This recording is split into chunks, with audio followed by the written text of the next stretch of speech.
The best companies are not going public anymore, and that's because the insiders can continue selling in the private market and don't have to go public. I've had a long career in corporate finance. Just so you know, really my experience has been as a CFO of a number of companies, including Yahoo, Siebel, Fortinet, and taking a few companies public. I also ran the family office for Eric Schmidt for 5 years until recently. I called Hillspire. So I thought I'd put a couple comments to think about various asset classes. I'm going to break it up into venture capital, private equity, real estate, public stocks, bonds, and private credit, and sort of growth equity and tech. Let me take the first one, which is the easiest one. I've been doing venture capital since the late 90s. It's a very, very tough asset class. I was looking at a couple of stats. Last year, the top 30 funds raised 75% of all capital in venture. It is becoming more of a who's and who's not. Very little DPI, distributed proceeds to investment. That's been the case for the last couple of years, maybe the case for this year. A lot of reasons for that, including a tepid M&A market, a very, very tepid IPO market, almost no IPOs last couple of years. The problem in the venture capital, and I don't recommend it for people unless you really know this space really well and you get access to the very, very best funds. The trouble is it's sort of adverse selection. The best companies are not going public anymore. Think of Stripe, SpaceX, Canva, Databricks, and so forth, and that's because the insiders can continue selling in the private market and don't have to go public. I get a good example. I was just reading this yesterday actually. CoreWeave. Everyone's excited about CoreWeave. I get one of my secondaries interested, telling me how excited he is.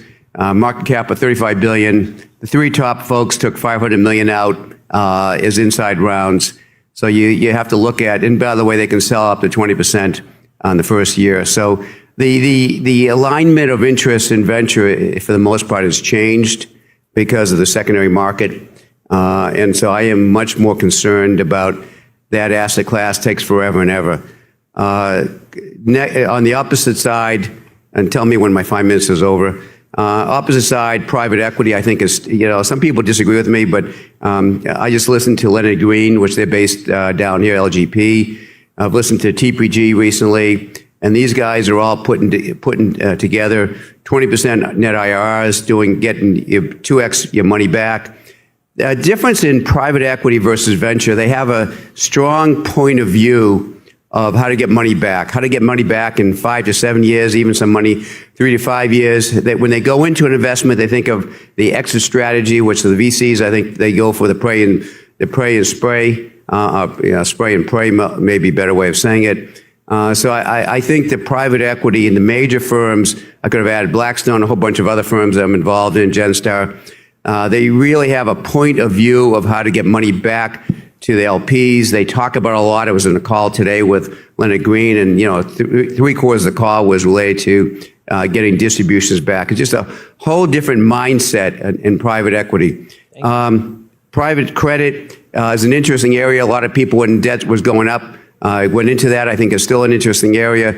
But the problem with private credit is you do have to hold your money from a liquidity point of view. The last thing I'll just say is real estate. I think it's so challenging. I don't tend to do much real estate. I do it in funds. The thing I heard actually yesterday and today a little bit is one of the funds I'm in, they're doing well in multifamily, so I think that's a pretty good asset class.